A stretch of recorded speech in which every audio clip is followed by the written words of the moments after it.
Start with prayer. Thank you again for everyone coming and being a part of this discussion in our community. And so I just invite you to get still for a moment as we prepare ourselves to connect with one another and to consciously connect with the Spirit that is always moving through us. And so as we breathe, we become more and more aware of that presence, the presence in the sanctuary, the presence of God in our hearts, the Spirit that animates our beings, that listens through us and speaks through us.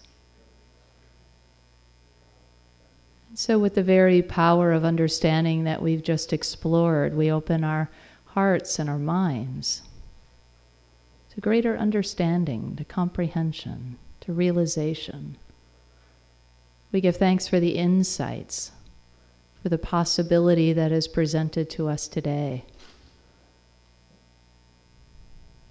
Abundant good is available to us right now. We claim it. And so it is. Amen. Before Lisa, or as Lisa's coming up, come on up, Lisa.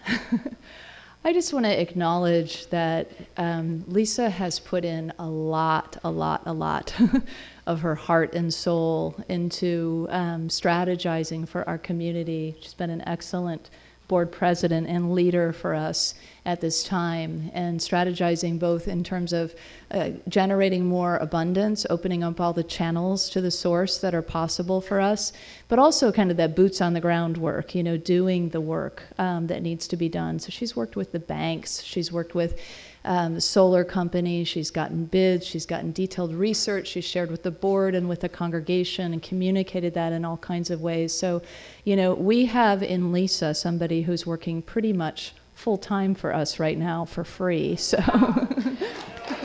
thank you. Deep appreciation. So a lot of this work is her legwork, and thank you for presenting it, Lisa.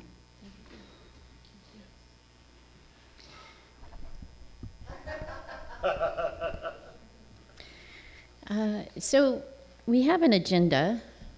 Our agenda is our opening prayer done. We were next going to go into our financial review of year-to-date finances and then cover the solar proposal.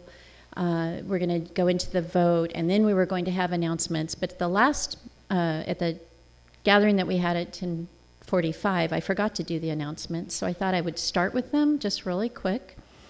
The first one is that there's going to be a handout that'll be given to you. It's two sides. The first one is the activities in progress that the Board of Trustees and Reverend Kristen have been undergoing, just to kind of give you an idea of the many ways in which we are looking at enhancing our income to more than cover our expenses.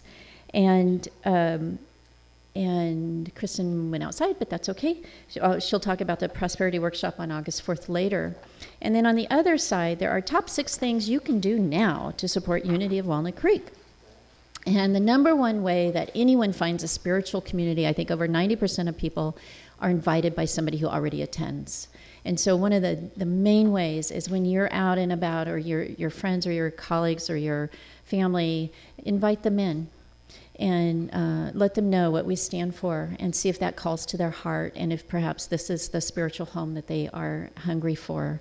Welcome our new people when they're here. If you don't know someone, introduce yourself, connect with them, invite them to lunch, invite them to an event, ask them to sit with you. The number one reason that people stay in a spiritual community after they attend is they make at least one friend in the first 6 months. I think we can all use more friends, personally. It's always lovely to have new friends, and so reach out and connect with those new people. Sometimes, because we are such a close community, we can look like a clique, and we do not intend that. We are so well, I love bringing new people in. I love having them connect in and find their spiritual home, but I also love all of you, and so I end up talking to all of you and not with the new people. And so let's really, all of us, try to make a concerted effort to meet and connect with people we don't know. And give them that sense of belonging and friendship that so many of us are yearning for. The Pledge to Love in Action campaign, I'll show you some numbers about Love in Action later. Tithe if you don't already. Unity t-shirt, there's some in the bookstore. We're a little limited on the numbers and the colors right now, but we'll be ordering again soon. But go in and see if they have your color and your size right now. And of course, like and share Unity's Facebook posts and events. You just never know who's going to connect with our message and who are, like I said, who are looking for a spiritual home. And so invite them in. And one other idea, Pat Morgan suggested this last night, is maybe set a timer every single night on your phone at 6 o'clock. There's some of us who have a 6 o'clock timer, and we pray for people we know who need extra prayer. And as part of that, please envision our community stacked full, where on Sundays we have to open up our doors. There's so many people, and they're all coming, and they're loving the message and what they're getting from our spiritual community. And just, if you could add that, collective visioning to your 6 o'clock prayer, that would be really wonderful. So now I want to go into the actual presentation. We're going to, like I said, we're going to walk through our financial review for year-to-date finances. These are some numbers. I know they're hard to see, but let's start actually with this graph. This is January, the lower, January through June. The lower line is our income. The higher line is our expenses. And that great big jump in the income line, that was the April appeal that the board sent out, both by email, newsletter, and speaking here in the services. And that's why we have that big April jump. So, but if you look, to me, the bottom number on the bottom right hand, $6,238. That is the average amount per month that our expenses have been exceeding our income. And if we hadn't had that big jump in income in April, that would have been much higher. It would have been about it would have been $8,000 to $9,000 per month. So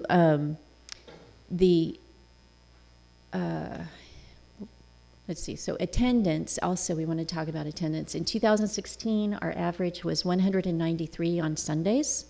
2017, 202. This year, it's at 185. And there are some reasons for that. For example, we made changes in our Sunday services twice.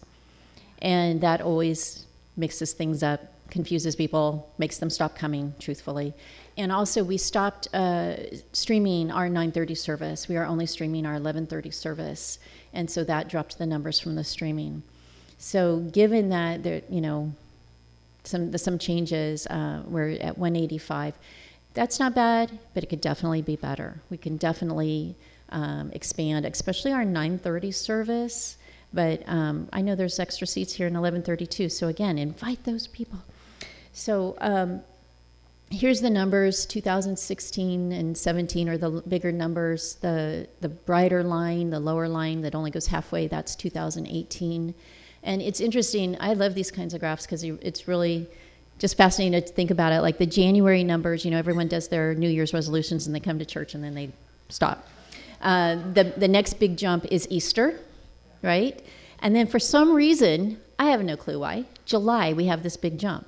And isn't that funny? We're thinking summer, but maybe because a lot of us don't have kids, maybe we don't take our vacations in July.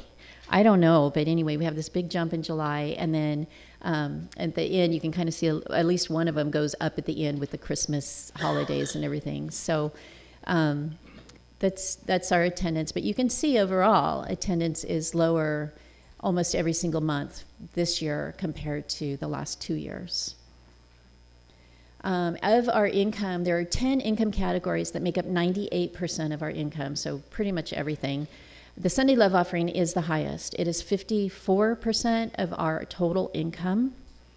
Classes are, they're wonderful. We love our teachers and all that they give to our community, both in spiritual education and in how they support us financially. It's wonderful.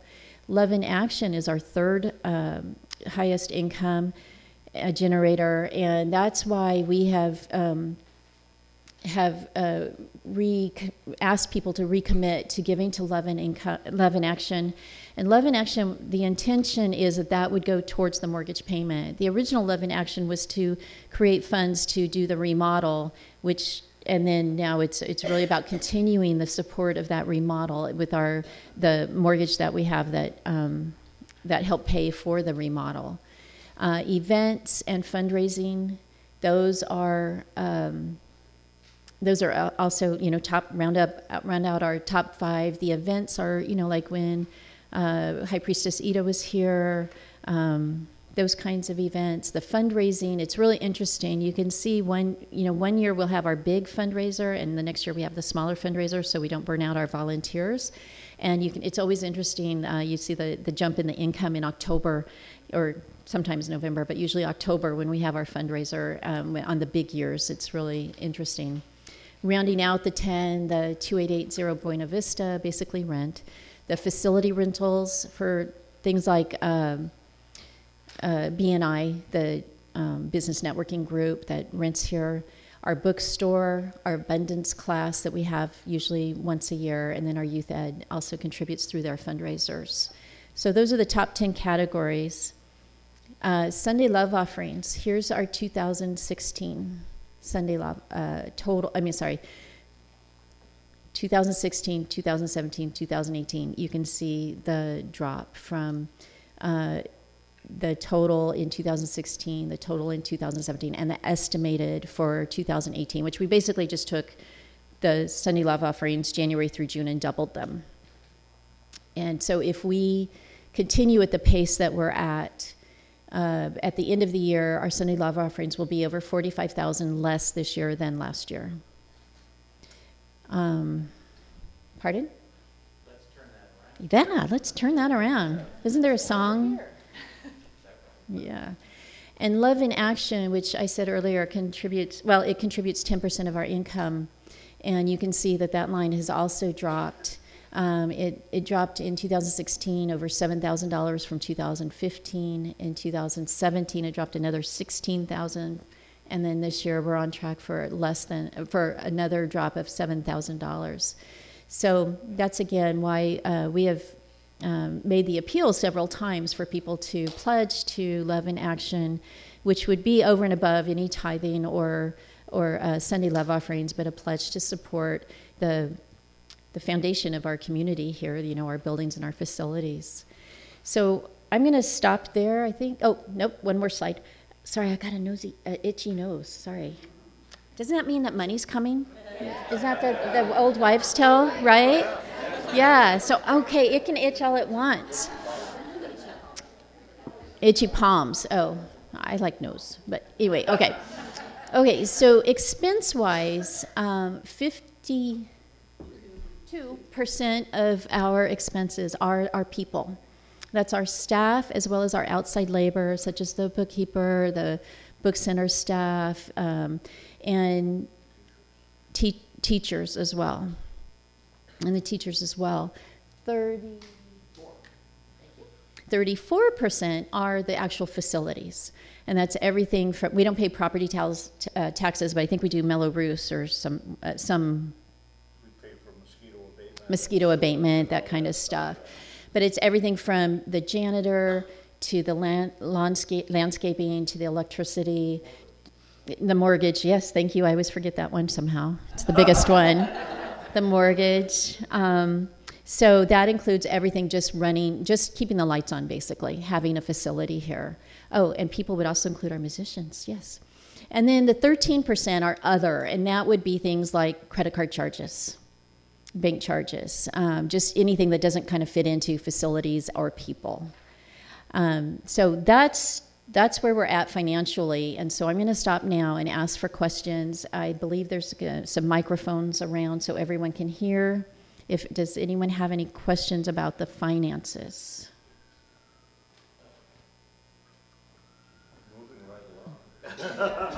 So what's going to happen if we just leave things the way they are? Eventually, down the road, where are we going to be? If we stay on this current course. if we can, it will basically end up not being able to pay our bills, and right, and then that's one of the reasons that we're bringing a proposal to all of you to borrow money from the equity that we have in the Buena Vista home. We have about $450,000 in equity. We owe about $350,000. Conservative estimate is that it's worth about $800,000. So we do have some equity in there. And so if we really get to that point where we just can't keep going, we could always sell the home and use the, the proceeds from that to continue to keep going. But what we're hoping, or our plan is that we're going to borrow money from Buena Vista and use that money to just kind of tide us over as we continue to make these changes and rebuild the community and both the attendance and the giving. And I had another point. Another point. Have we considered hiring an economic expert to come in and advise us, look at our situation and advise us, or considering that? Well, this was the second thing I did want to say. Thank you for reminding me. That is that there are a lot of expenses that we have that are absolutely non-discretionary. We really can't change them. We can't change our mortgage payment. We can't change how much it costs to have the fire system inspected and maintained. We can't change, once the lift is completed, we'll have inspections for that. We can't, I guess we could certainly look at things like having volunteers do our landscaping or volunteers doing our cleaning or things like that. To me, that's pretty desperate, and we could certainly go there if we had to.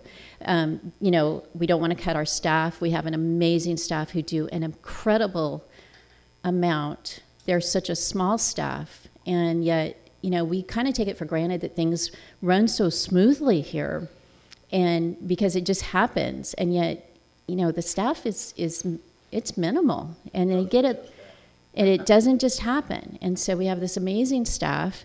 They're not overpaid, I promise you.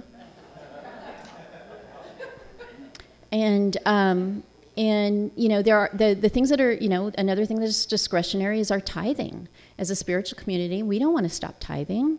There's a lot of things that are non-discretionary. There are some things that we could do if we really got desperate, but we don't want to get to that point. And I don't think we need to get to that point. I don't think that we will. So I think, who raised their hand? Oh, Annie.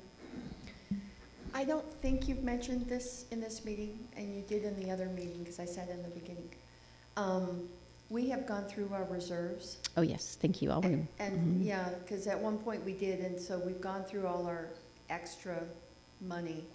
And then I also wanted to say, I agree with Ted. I think if we had some professional advice on how to financially do it, it's not just about, I believe going to a financial planner, it's not just about we've cut everything that we can do. I think it's about looking at the future and how to manage stuff, and I think it might not be a bad idea. Is it okay if I mention you? Yes, I do. Okay. I don't need a microphone. No, we're streaming, Bob, so if you could talk into the microphone, I'd appreciate it. Sure. I understand the need for the potential to go after the equity of the Buena Vista property. My question is this: before you do that, is there, and right now your P&L is out of balance, that has to be addressed. But my question, is there a plan in place now before you move forward with an equity pool to help grow not only the financial part of the house, but also the congregant side of the house, to grow that piece? Because that's what I would like to see before you pull money. I'd like to see a plan in place first. Well, and we actually met with Bob at one point, and he gave us a lot of really great ideas, and that's why we handed this out, the what have we been doing. We do plan on more marketing. We're starting an ad in the La Miranda Times. We're going to test that out. We picked up Bob's advice of having snippets come out of the Sunday messages and put that out on Facebook, and we've had one over 300 views, and so we're doing that every week.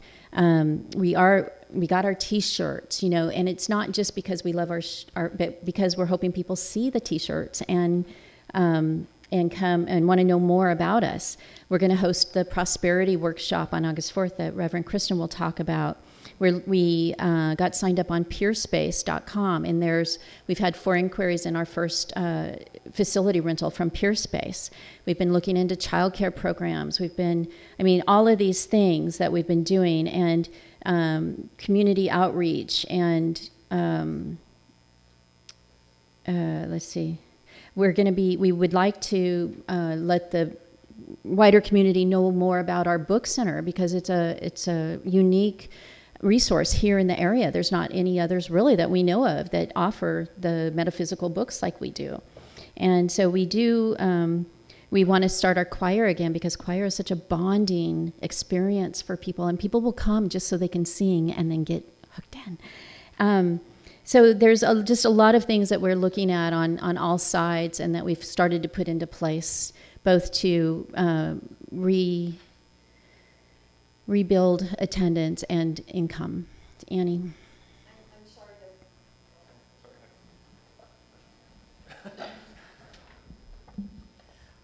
I want to go back to what Bob just said, though. Those are great short-term little snippet things to do, but what I would really, really like is a real short-term and long-term strategy in place. So we're looking at 1 year, 3 years, 5 years, 10 years, so we don't find ourselves in this position again. Well, and part of what we're coming to you about is looking at things like that, like the solar proposal. That's one of the ways that we're looking. That's a long-term way to save money to protect the health of the community. But Annie, let David to ask, please. Just to echo what I'm hearing, I'm a big believer in trying to address the problem at its source. And especially when I see the breakdown that you just gave, it's pretty obvious that what we need, at least in my opinion, is more members. And it seems to me that one way to get more members is for all of us to go to that August 4th meeting, which I'm so excited about, because it sounds like that's going to really, really, really address that. I have about a gazillion ideas. And when everybody brings their gazillions of ideas to this August 4th meeting, we're going to come up with some really cool stuff. I know, when I look around the room, there are people that I see in other communities, like Chamber of Commerce events and things like that, which I happen to go to a lot. Well, I need to have some talking points in my mind so that if somebody asks me at a business event, hey, where can I hold my next conference during the week or something like that, then I have a couple of bullet points as to why Unity might just be a good source for that. We ought to be holding, I saw events was one that we really brought some money in for. Well, part of that is also we brought in people from outside. And so this woman from Bali had her own following too. Mm-hmm. Well, all I need is 1 or 2 of those people to come back again for a while, and they tell their friends. And before you know it, you've got an opportunity for more members. We brought James Baraz in here not too long ago. He had his own following. There's what's called a Jubu community, Jewish Buddhists, and that happens to be, well, you know what, I'm a Jubu, and Unity fits Jubu perfectly. So where's our outreach for Jubu? So anyway, I love the fact that we're going to have this August 4th meeting. I am a believer. I've always chased the top line, and I've kind of ignored the middle line, and sometimes it's hurt me, and sometimes it's helped me. But in this case, I'm looking at it, and I'm going, we need top line income, and there's some ways to do that. Let's focus on that. Let's laser focus on that. That's my opinion. And just real quick, I forgot to say at the last meeting that we have some Unity of Walnut Creek business cards that you can take a couple, and then if you're walking out and about, you can say, and someone asks you and you want to invite someone, and then the important thing is write your name and your personal phone number on there. It's a known fact that if you write something on a business card, they won't throw it away. They're much less likely to throw it away. And so they'll keep it, and you never know, a year, 2 years down the road, they'll run across it and they'll go, oh, I meant to go to Unity, and here they come. That happens all the time. Ted, okay. What time is it? Okay, my name is Alberto Ramon. I want to share my experience as an event coordinator. I coordinate events, and they happen at JFK University for Noetic Sciences, and I bring very interesting speakers once a month, and we charge very little because they don't charge us, and we collect enough money to give a good amount of money or remuneration to the speaker. So what it occurs to me is that perhaps there could be lectures, public lectures here, bringing in well-known or, let's say, interesting speakers, and that could happen on a regular basis, and that could bring, like charging $20 or some $10 or something. That could bring an income if it's done on a regular basis. And by the way, that's how I found out about Unity. I came to a lecture here, a public lecture here. Nice. So I agree with what I just heard, that there should be more public events here, lectures. This would be a great forum. So like a lecture series. That would be, I love that idea. Yeah. Yeah. Great. Thank you, Alberto. Thank you. Lisa, or Sherry. Hi. This isn't going to be a very popular suggestion, but it has been bothering me over the last 2 years in a drought situation where we have such a big lawn. We use a lot of water. So I'm thinking, do we need that big a lawn? Can we do something about that? Because people come in here and they see our big lush lawn and they say, well, they're not paying attention to the drought. You know, they don't care. Okay. And that just bothers me. That's all. Okay, thank you. We'll put that in our... Charlene and Suzanne and Lisa. I'll address the water situation thank with you. everybody.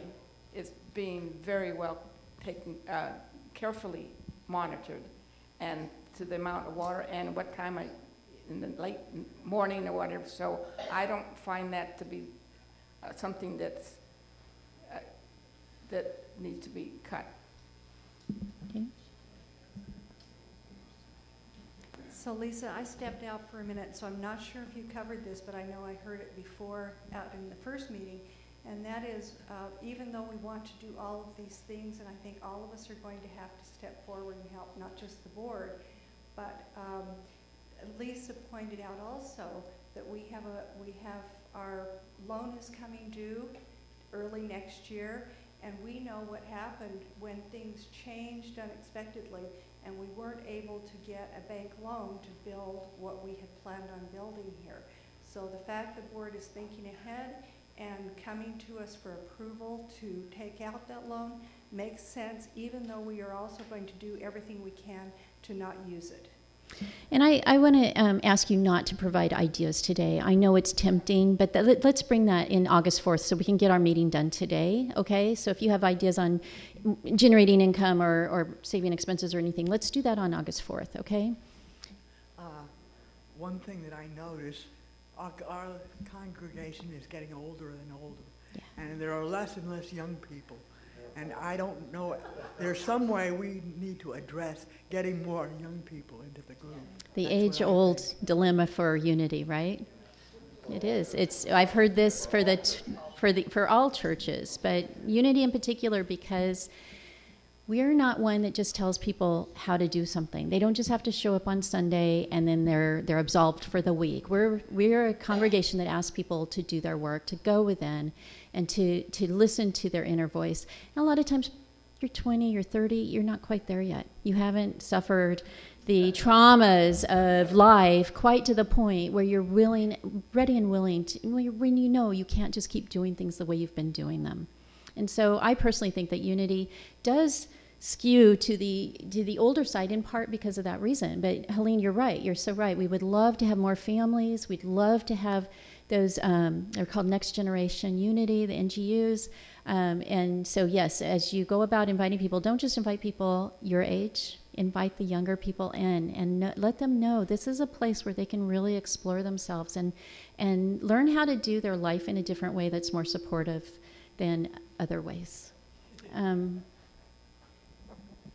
have a question, which is the average giving per person. That was up there, but I didn't hear you speak about it. Does the board have any sense of why that's happening? Well, there are a couple of reasons, and it's sort of a marker of the health of our community, but sort of not, because if you have one large donor who leaves, that skews that number a lot. And so we do keep track of it, and so we kind of know, if it's going down, down, down, okay, what's going on? But it's not necessarily something that we target to change or anything like that. It's just an indicator. And I just want to say one more thing about inviting younger people. Wouldn't you have liked to have had Unity younger when you were younger? Wouldn't you have liked to have that healing and that sense of oneness when you were younger, when you were raising your children or when you were going through your work life or something like that? And I know I would have liked it. My kids would have liked it too, I think. So just, again, if you don't be shy about inviting those younger people, because we do have a lot to offer them. Carol. I'm concerned about getting the numbers of people up for our upcoming events, because those are great ideas, and I'm been, as well as others, looking forward to this August 4th workshop. And I want to see all of us envision the numbers coming up for the workshop August 4th, because that's going to teach us how to manifest more abundance, I presume.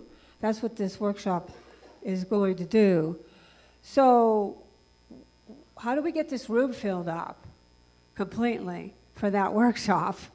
See that in our minds. And then I have a background in accounting, and I also realized that in order to become solvent, you do two things. You increase your income and you decrease your expenses at the same time in order to become completely solvent. And should that be our goal? What is our goal? Well, our goal is simply to have more income than expenses. And we are a nonprofit, so it doesn't matter if we have $1 more. Of course we want more, because we want to be able to rebuild our reserves. We want to be able to do facility updates, like upgrades, like we need to repave the parking lot. We want to get a new sign out front. I mean, there's things. So we do want more income than expenses. I don't think we've given a goal yet. Well, I think break we're just even. kind of Break even. Break even is a good thing. Is a good goal. It's right? it's one goal. But you we don't even have to break even. You could be 10% under and still be happy. We don't need a lot. We do need a way to survive. As long as we're paying our bills, I guess. We want to a way to survive, right? Yeah. Okay. So, and that's why we handed out these activities in progress, like the reducing expenses where possible. Like I said, a lot of them are non-discretionary. But for example, our copier's lease is up in October, and we can buy that out for a mere $1,500, and then we're saving $500 a month.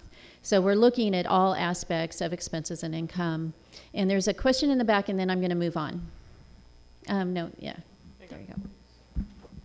go. Yeah, earlier you were talking about, bringing in speakers and stuff, and, like I think bringing someone in from out of town where they're paying their expenses, you can lose money on that too, and I don't know if we could afford to. But like locally, John Gray is local, and he can, if you get a deal with him to, where you really don't pay him, he just gets a cut, because he's local. And I think too, it'd help if the place looked filler, maybe, make more aisle space, get rid of some chairs so the same number of people make the place look look more viable. I think that would be nice too. And also, I think on the attendance, if you're like the live streaming, I think it's great to stream it on TV for people who can't make it, but I don't think we should give people an incentive not to show up. I'd say stream it, play it on Monday.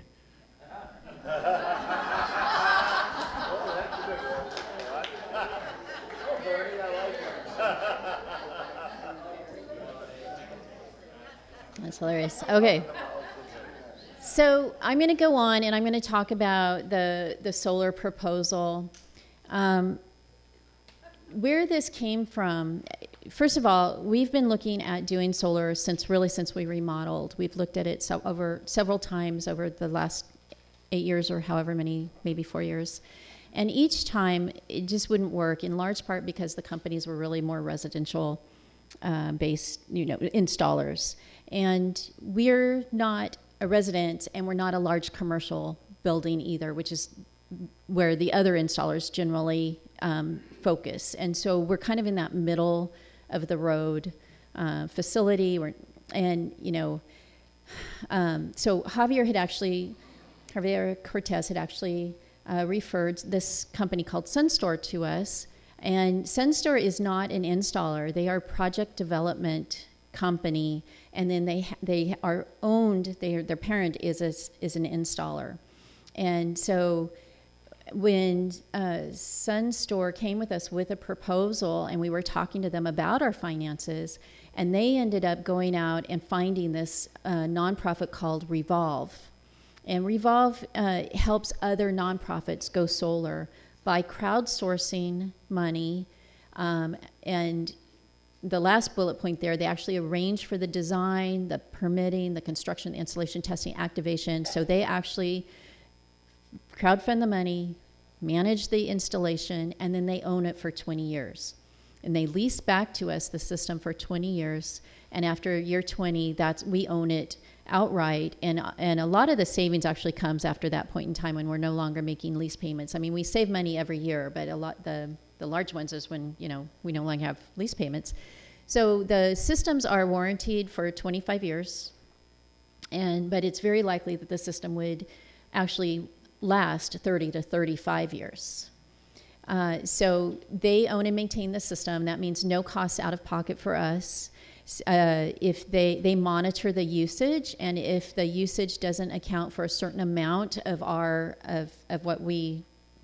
I'm using the word usage again, but of the electricity that we use, they actually will pay us back. So if the system goes down and it takes 3 days for, maybe it goes down Friday night and it takes 3 days for an installer to come out and fix it, they would pay the additional that we would have to pay using PG&E power versus the solar power. So if we overproduce, that's fine. There's no charge to us, so there's no extra cost. But if we underproduce, then they pay us back for that. And the lease payments that we make to them, they actually put it back into their funds, and they help other nonprofits go solar as well. It just continues to support other nonprofits going solar. So there's a handout, hopefully you guys got, because these numbers are pretty small up on the screen. And once Revolve got involved, they came back with 3 options. The largest system that they could actually crowdsource and fund on their own without any money input from us would be 14.4 kilowatts, or about 50% of the electricity usage. Over time, that would save us about $53,000 over the expected 25-year life expectancy, and it would save 653,000 pounds of carbon dioxide going out into the universe. So if we didn't want to put any money in, that would be that option. The second option they came back with is an 18 kilowatt system. And I want to say that on the first option, all of the panels would be here on the sanctuary roof. And it's a metal roof. They don't drill holes. They would use clamps to put the system on. And then the 18 kilowatt one and the other one, what's that one, 27? The panels would be both here on the sanctuary and on the education building. So the 18 kilowatt one, you can see over the life of the system, 25 years, it's expected to save $75,000 and over 800,000 pounds of carbon dioxide. The largest system, if we contributed $30,000, it would save over the life of the system $116,000 and save over 1.1 million pounds of carbon dioxide going into the atmosphere. So what we're thinking is, we love the idea that A, we're saving money long term, B, we're helping to protect the environment, and C, we're supporting other nonprofits as they go into their solar thing. Now the numbers are based, you can see at the bottom, it says, Barbara, just a minute, that these numbers, these estimates are based on Unity's historic energy use, as well as an estimated utility rate increase of 3% per year. That's PG&E historically has increased their rates 3% per year.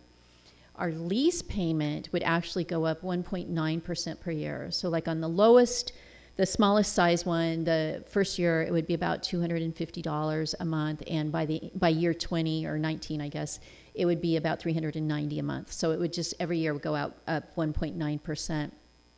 And the numbers, the savings includes those lease payments. But it doesn't include like the additional insurance we'd have, which, as John said, is about $100 a year. Any interest rate, any interest that we would pay on anything we borrow, and then any maintenance after ownership transfers to us at year 20. So just really quick, the additional cost to Unity on the smaller one is $100 per year. These are estimates. On the middle one, about $50 more a month in our mortgage payment, and on the larger one, about $150 more a month. So let's say we're saving, on the largest system, we expect to save $3,000 a year from our electricity. We would actually have $150 more a month in expenses, so our net savings would be $1,500. As Suzanne pointed out, what did you point out that came in my mind and then left again? What? Oh, right. As Suzanne pointed out, the mortgage that we have on the Buena Vista house, because we're a church, we don't get a residential loan. So it's a 25-year term with a 5-year balloon payment, or call, I guess, really, because the balloon is the remainder of what's owed. And so that would be the same here. So the expected interest rate is about what we have today, which is 5.25%, which is, again, a commercial rate, not a residential rate. And so that's the $150 over 25 years is expected increase in the mortgage payment. So I want to, before I go any further, I'm going to take questions about the solar system, but what I want to explain really quickly is what we want to vote on today. And what we want to vote on today is, will the membership authorize the board to borrow $80,000 from the equity in the Buena Vista home, and with up to $30,000, we're going to do it in 2 votes. That's the first one, the $80,000. Like I said before, it'll be used both to rebuild our reserves and to pay our operational costs while we continue to rebuild attendance and giving.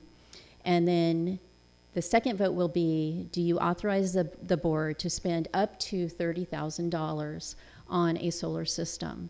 And that is because we continue to do research and make sure that this is the right program and the right system for us. Dimitri's really been leading our research on other companies and, what are the different things that we're hearing so that we can go back to SunStore and ask, like, for example, we've had some of them tell us we can't do the solar system unless we cut down our tree. And I'm not sure we want to cut down our tree. So we need to go to SunStore and say, you haven't told us we need to cut down our tree. Is that true? So we're going to go back to them, and we've got some questions we want to ask them. We want to look at, are there other ways to do this less expensively that will still give us the goals that we have? So that's why it's worded up to $30,000. If we don't spend that $30,000 on the solar system, that will stay in our reserve account. It'll go into, Schwab and be invested and all of that. Oh gosh, there was something I really wanted to tell you guys that came up at the 9:30 that I wanted to make sure.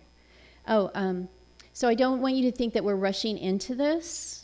I think this is a great opportunity personally because we've had these other experiences of people who didn't know what they were doing, but they wanted to try to do solar for us anyway. Like SunStore was a first company that came to us and said, if you're commercial, if we can have your account information, we can go in and actually analyze your usage, because on a commercial, they actually charge you like by every 15 minutes. And so they could go in and actually do a really in-depth analysis of our usage, and none of the other companies ever told us that. And so I think we're getting closer to something that is actually true and right for us, but it doesn't mean that we're stuck with SunStore. We continue to, like I said, we continue to research and find out and make sure that this is the right one. So, questions about the solar system?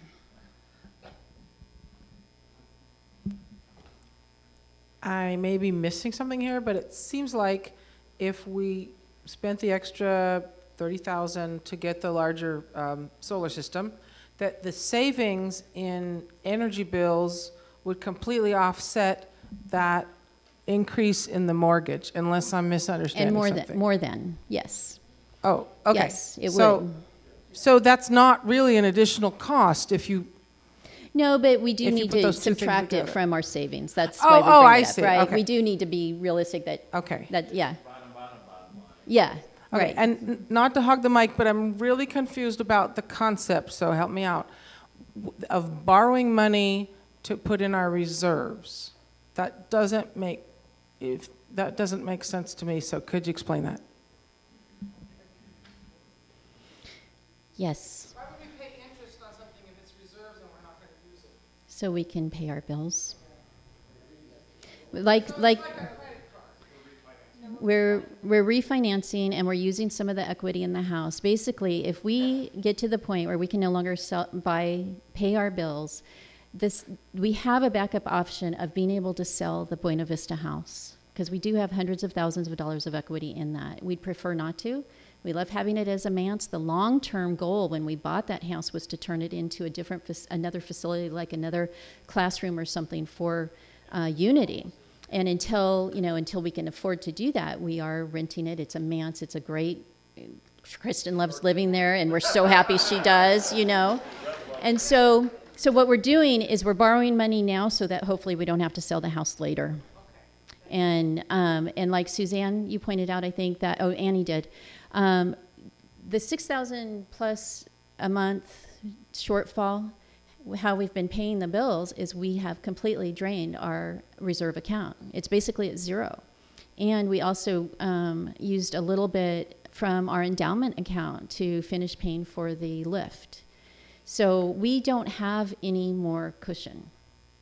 And so we borrow money and keep operating, or we sell the house and keep operating, or we shut down. I mean, I don't know what other options there are.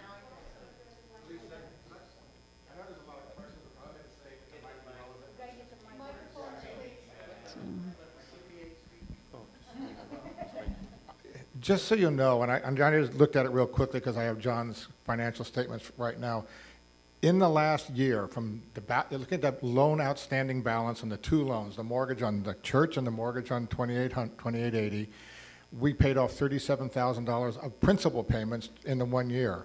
So in 2 years, roughly, we probably have paid $75,000, and those aren't expenses. I mean, they're not expensive. That's principal. We're building up our equity by paying for it, if you will. Now, that's a reality of loans, and you do that. So the only point I make as an accountant is if we borrowed $80,000, we probably would have no more mortgage balance outstanding than we had in June of 2016, or darn close to it.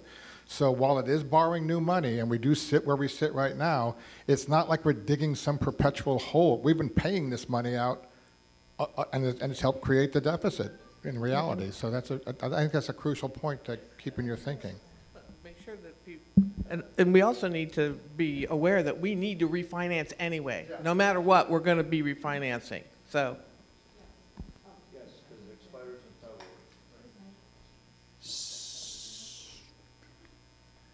I'm sorry. Okay. What? Hi, Bob. Yeah, just a quick question. I would, like anybody else, would love to see the church go solar. Now, 5 minutes ago, you just told us that our P&Ls are out of balance. And that's, I'm sorry, profit and loss. The balance sheet is out of balance. Which we don't use P&L because we're a church, so we use income and expense. Okay. Our income and expense report is our P&L. Call it whatever you wish. You can call it a banana if you want. But bananas and oranges. The issue is this, is that the balance sheet is off. And I would question, when I look here at the savings, offset against the cost, the ROI is fairly minimal. And my question is this the right time to look at addressing solar? Or perhaps maybe, just maybe, we use the solar option as a reward for balancing our books, a reward for getting back on the right track, a reward for looking at something sustainable for the long term. That's the question I have. Because when you look at how solar is priced and how it's there's something called Moore's Law, which I won't bore you with, solar prices trend down. If we were to look at buying this, whatever it was, this thing that we proposed for the roof 5 years ago, it might have cost 3 or 4 times as much. Now, for a variety of reasons, the cost of solar continue to drop like a stone. So my concern is this. You came to us a few seconds ago and said, hey, we got a problem. My argument would be, okay, let's fix the problem, and perhaps as a reward for fixing that problem, we reward ourselves with greater cost savings in the form of let me address that. As I said earlier, there is a market for what we have to offer here at Unity of Walnut Creek. There are so many people out there who want what we have here, and there is no way that I can ever imagine that we're not going to turn this around. There's just no way. Every church goes up and down, every church, and we know that. Every church looks at their income every year. We're a nonprofit, that's what happens. And this is the thing. If we don't do it now, when do we do it? We haven't done it in the last 8 years. If we don't do it now, when do we start contributing to saving the earth? When do we start saving 1 million pounds of CO2 going out? When do we stop contributing to all of the icebergs melting? If we don't do it now, when do we start the savings on the electricity? We start now, it's 2018, and by 2043, we have saved $150,000 for our church, money that we don't have to raise. So it's easy to say, and it's one of our cost savings, you know? It's not, like I said, we have so many things that are non-discretionary or things that we perhaps are discretionary, but do we want to fire staff? Do we want to cut their salaries? Do we want to stop tithing? There's so many things that we just cannot change. This is one of them. And sure, it may only be $1,500 the first year, but by year 20, it's thousands of dollars a year. There's actually, oh no, we didn't. There's a handout that if some of you want to get, it shows the design of the 3 designs, and it shows for each, this is what it looks like. So if some of you want to take it at the end, so it just shows, you know, that for each one, what you're expecting to save every year. And this is just the year 1 energy comparison. I meant to bring the one that shows the anticipated 25-year savings, and I forgot to do that, but I have it. If anyone wants it, I can send it to you. So it's just, I understand, like, from a personal standpoint, if your income is less than your expenses, you're not going to go out and buy a new car and add yourself a, you know, but this one, the cost savings are actually offset, and we actually have a little more than the expenses. And we get started, we do it, you know, we can talk about it till we're blue in the face. And we just, at some point we have to do it. And I can tell you personally, I said this at the 9:30 service, and I'm really wondering if it's true for me, is, you know, this is my shot at trying to get this to happen. Probably I won't try again, you know, and not that it would hurt me if something happened, if you guys say no, not that I would get upset or anything like that. But my time is precious, and I have other things I want to do with my life. I'm not going to come back and try again. So for me, and then, you know, hopefully somebody else would step up and try to get the solar. You never know. You never know when somebody's going to volunteer to do a big project like that. So I'm not trying to guilt you into it or anything, but that's just how I feel right now. So I don't know, who's next? I think I am. Okay, Barbara. I thought I was. Oh, well, you talked already, Barbara hasn't. So Barbara's going to talk. I have a suggestion about design.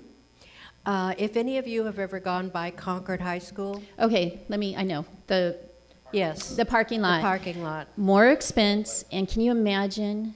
But it would give us shade. It would give us shade, but our parking lot is not easy to get in and out of now as it is. I can just imagine how many times those poles would get run into. You know, we have a very awkward parking lot. And so, right, and then on top of it is our solar panels, and so we have somebody run into it, you know, and we do have, like we said, we have an older congregation, and, you know, I'm not saying, I'm just saying. So while we love the idea, and the other thing is at some point, I'm hoping that we get to redesign our parking lot. If and when we use Buena Vista for an office, I would love to have our in here and our out there. and you know, just be able to redo that. And like I said, we would have to repave the parking lot first. That's another $20,000 expense before we did that. So it's a great idea. If we want to wait until we can do that, that's fine too. So who's next? Oh, Lisa, I just want. I'll have some questions, but I'll wait till everybody. okay. I just wanted to ask 2 questions. One, I know I've heard people say before that when they have solar and they use less energy than the system is creating, that they get a rebate for that. Yeah, we would not. I didn't hear you say that, and I thought that was, so they get the benefit of that. Hmm? The people who are, we don't get the rebate. Yeah, I don't know. Okay. I'm guessing Okay. Revolve, since they're really the owner of the system for the first 20 years. Okay, that was my first question. Oh, they did just stop doing that? Oh. Oh, okay.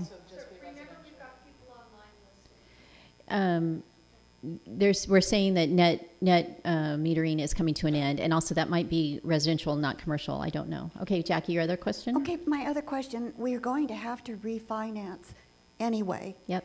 But is that the excuse you're using for doing this at this time? No, the excuse is that we can't pay our bills. No, that's okay. That's what I wanted to know. So Yeah. the solar system is an add-on. It just happened to come up at the same time. Okay, thank Yeah. you. Yeah. Pam. Hi. Hi. Thank you for all your work, by the Oh, way. thank I'm you. kind of in Bob's camp, I have to say, but I have a question about this. I know we've been talking about solar for a long time, and I can see doing it on the sanctuary. I have a question about doing it on the education building, which is whether we could potentially add more to the second story on the education building, and then we would not be able to use the same solar system. You know, is this the right time? A second floor, like we've got a second floor in the back, we don't have a second floor on the front. You know, if we needed, in the future, if we needed more space, like 20 years from now. Yeah, then we would have to take off the solar system and to be able to do that building. So that would just be part of the project cost. I'd just like to consider that as you go forward about what we do and how much space we actually use. I love the idea of us saving on carbon emissions. I'm not so sure this is the right time, but I will go with my community. Thank you. Louise.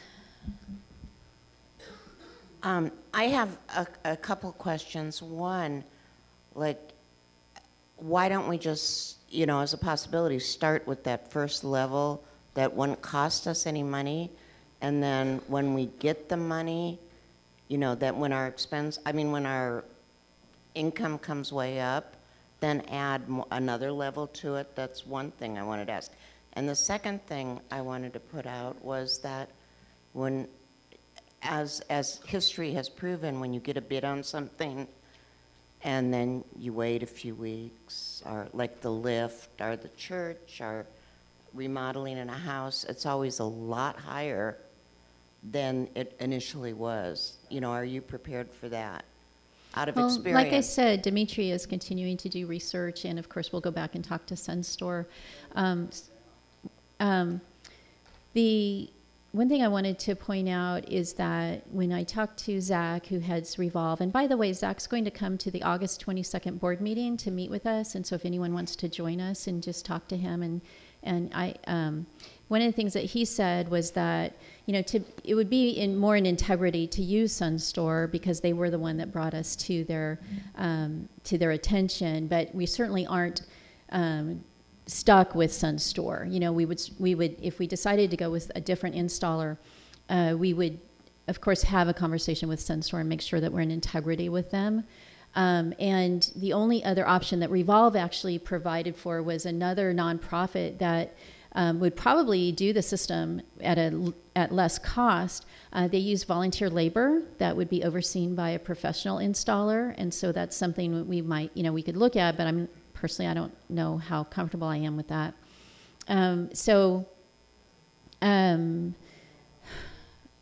Okay, so the second part, I was answering the second part to your question. And, start with the small system. We looked at that, and it was sort of like, you know, when we did our remodel and we thought about, oh, let's only do the sanctuary, or, oh, maybe we only do and then we're like, well, you know what?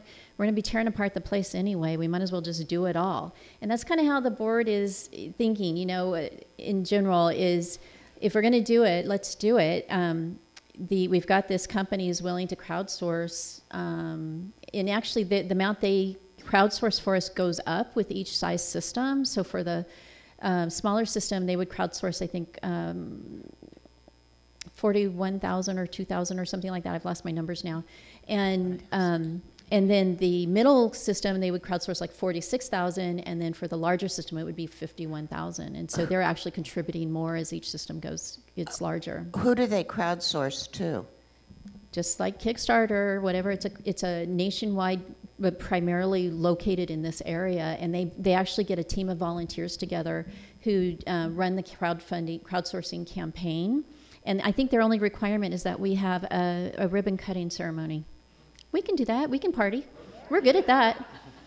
So, Linda.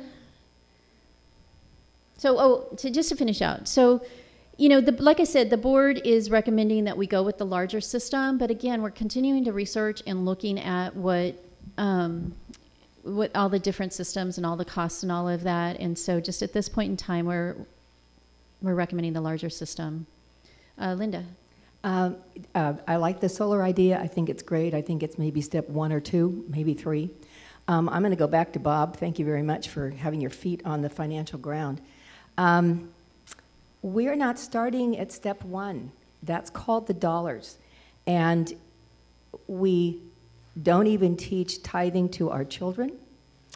You can maybe take one of these classes from Kristen or somebody maybe once a year. But the truth is, why don't we start with who's here?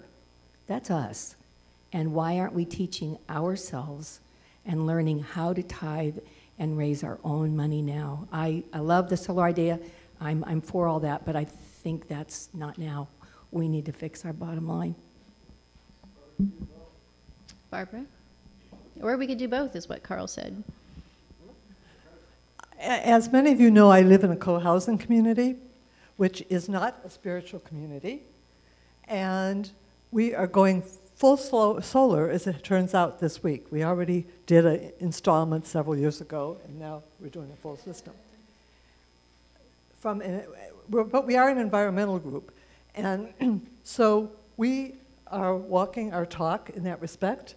This is a spiritual community, and saving the planet is a very spiritual Use the mic. Saving the planet is a very spiritual principle. And, you know, all these arguments and what about when and how much money and everything are just rationalizations. You know, Mike, are please. we doing everything we can do as this community? Mike. And this is a small thing to do compared to many, sorry, I don't move it with me. So anyway, I fully support us going full board on this. Thank you. John, what time is it? First, I would just reiterate what was said earlier. We're looking for congregational approval to spend up to that amount, but not stating that we're automatically going to do that. It may turn out that right now is not the time to do solar, but looking at it from a numbers perspective, which my other number crunchers, Carl and Lisa, can relate to, if we borrowed that money against the equity and we put it in our Schwab account, the income it will generate is higher than the interest we will pay on the money, and we will actually make a profit on it. So I can't see a single reason not to do it, and in fact, if we could borrow a couple $100,000 and make money on it. And the other concern is, and the reason for doing it now, is that by next February, when that loan actually matures and we have to refinance, conditions might not be as favorable as they are now to being able to refinance it at all, in which case we would be forced to sell the house. So there are some urgency issues there that we should take a look at. Okay, in the back. It's 2 o'clock, and so I'm going to just take a couple more. I know there's lots to talk about, but just a couple more because we got to get to the vote. I've been working in the energy field my whole life. I worked for the University of California, now Berkeley National Lab. We have solar. We invent and discover the chemicals that make the cells in the batteries. You can go wrong going too big. You can't go wrong going too small. I would say go with the smallest system for free. And solar is modular. We're not tearing up the roof anyway. It's not like a remodel job that way. You can put the smallest system in now. You can add to it a couple years later. It's modular. Go with the free stuff. Go small. Don't spend money. I don't know if we can afford any money right now other than free money. Well, what about if it makes us money? Because it actually saves us, even with the the larger systems, even saves even borrowing money. PUC rules change. The PUC is not going to let the electrical system collapse, which would happen if nobody had to pay any bill. They're not going to let that happen. We've already seen rules. Net metering seems to be dwindling down or going away. We can't count on that. That's political. You can't count on what's going to happen. Well, and that's a what if in the future. Right now, we could save $1,500 the first year. The first year. And by borrowing $30,000. Pardon? By borrowing $30,000. Right, but over and above the cost of the $30,000. Can't we borrow zero and spend zero and make a little bit of money, and then a few but we years don't make later any make money. a little more? But we save $500 the first year on the smaller system, and we save $1,500 on even including the payment. Even including the payment, we save more going with the larger system than if we go with the smaller system. But isn't the smaller system no outlay on our part? Yes. Okay, that's free money. That's the only free money. The other one is free money, $1,500 less a year that we have to fundraise. So, David. Yeah. First of all, I have no problem with the 50,000 portion to subsidize our shortfall in revenue. If I understand all right. What I have a problem with is, just personally, is the idea of using debt financing to not address what I think is our major issue, which is increasing our base, which is increasing our membership. David, we gave you a list of all the things No, that we're doing. I understand that. We're What I'm working on saying is that. I wouldn't have a problem taking that 30 grand and putting it in a marketing campaign or something like that to bring more people in. I just have a little bit of a problem with the idea of going into debt financing for a non-essential capital improvement at the moment when we are experiencing this. Now, I think it's more abundance consciousness to let's fill our rooms and let's work on that. Again, it's the focus on the top line. That's just me throwing in my opinion. I think I'm going to leave it at that, and I'm just going to defer. Yes. I just want to clarify something I think I heard. I want to make sure I heard it correctly, is that if we go with the 30,000 solar system, that the expenses are covered by our savings. Correct. Okay. Plus, we have more savings. Yes. Additional so savings over that. I came into the meeting an hour ago thinking the way Bob said, that, we've got, let's do 50,000, but let's not spend any more money. But now it's really making sense to me. If our expenses are covered by our savings, that makes sense. And it's including, right. Yeah. Leslie, and then Tyler, and then I'm This addresses the list about doing things to get people to give more. And I would say that but you said Reverend Kristen sent out the letter. This just makes me so upset. But about the Love in Action? The Love in Action. Thank you, because you and I talked about it. And I had stopped giving. I have things going on in my life. And that letter showed up, and I said, God dang it. I didn't say that. I said more about, you know me. Dang it. It came back into my consciousness. I put it on the desk, and every month, I'm, giving more and tithing, but I'm paying my Love in Action. So I put the challenge out to anybody here. You guys are doing the work. You're sending out the information. We did well in April. So I'm challenging everybody here, step up. If you haven't been doing the love in action, do it again. These guys are looking for ways for us to back ourselves up. So I'm saying, I'm giving my love in action and extra on the tithing, and I challenge everybody here to follow suit. Thank you, Leslie. So that's my comment. Thank you. I only just want to affirm the concept that these two things are not mutually exclusive. All of these fabulous ideas and energy we have generated around increasing income and membership are going to continue. I am personally committing to working on that in every way that I can myself.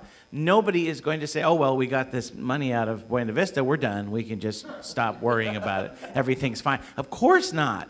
So I want to honor all the people who are really trying to be fiscally conservative here and who the idea of financing operations with debt is automatically, whoa, that's horrible. I hear that impulse, but listen to what we're saying here. First of all, the dollars and cents make sense, right, because of the extra savings that cover those additional payments. But secondly, all this whole culture of abundance that we're building here is not going away. It's getting better. It's launching from here.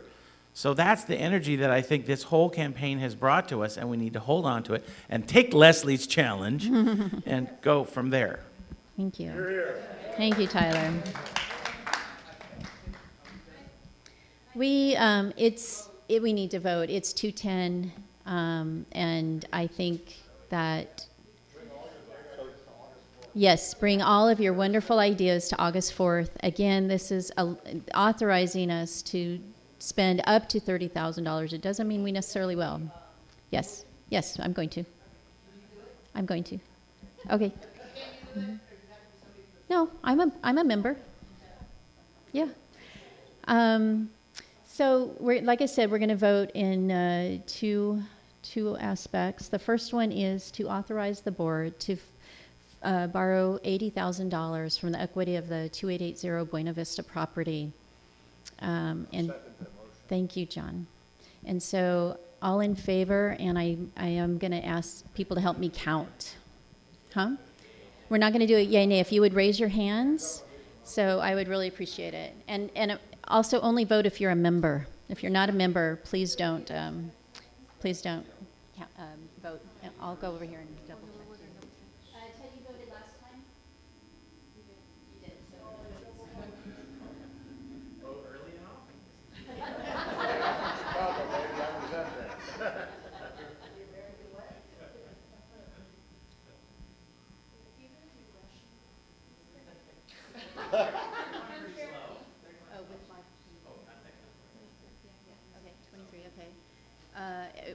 One more time, we're just going to, 17, 23 and 17, that's 40 ayes. And we had 16, me and Diana too. Yeah. So, okay, and now all nays or any abstain. Okay, Linda said we have one abstain. Okay, so let's go into vote number 2, perhaps the more controversial one. Okay. Oh, yes. So the second one is to authorize the board to spend up to $30,000 on a solar system for the 1871 Geary Road property. Thank you. So all in favor, please? What? Yes, to come out of that 80,000. So all in favor, please?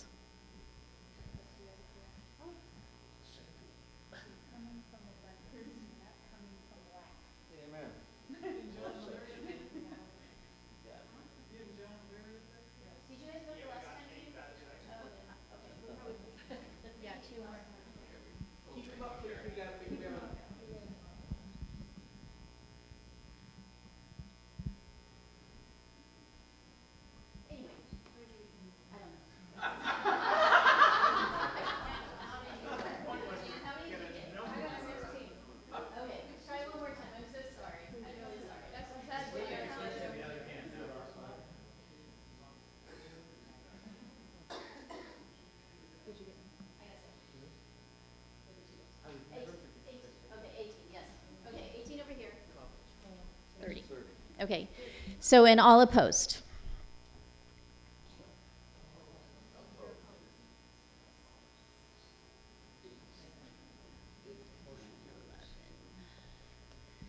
Okay, I get 11 total, correct? Okay. So, any abstain? Two abstain. 3. Okay, 3 abstain. Okay. Very kindly, I'm so grateful for all of you for coming. We have a quorum, which was 50 people, and both motions pass. So thank you for being here. I also just want to do one last announcement. On September 9th, we're going to get together. We're going to have a party out on our beautiful green lawn that doesn't cost a lot, take a lot of water. And we are going to celebrate the 70th anniversary of our community. Yes. And it's also the 50th anniversary of us being here at 1871. So we have a double anniversary. So we'll be celebrating it September 9th. I look forward to having a good time with all of you on that day. So thank you, everyone. If you have any more questions, please let me know, or any of the board members know. And I forgot to announce our board members, but hopefully you guys know them all. Okay. Oh, shall we pray out really quick? Okay. Go ahead. Nice work. And that 70th anniversary, there's going to be more t-shirts coming your way. And our slogan is healing and transforming lives since 1948. Isn't that cool? All right. All right, let's pray. Let's pray in our abundance and our gratitude for this amazing community. Thank you, God. For we know that there is a multitude of channels to the source of abundance, and we have only just begun to tap them, only just begun to open the doors and to let the good flow in. And so we give thanks for this community that cares so deeply about what is Unity of Walnut Creek and what is Unity of Walnut Creek becoming. And that is abundance too. So thank you, God, for the heart and the soul of everyone in this room and those who couldn't be here that is unity, and for our ever-expanding good in every way, blessing the planet, blessing our lives, blessing the world. And so it is. Amen.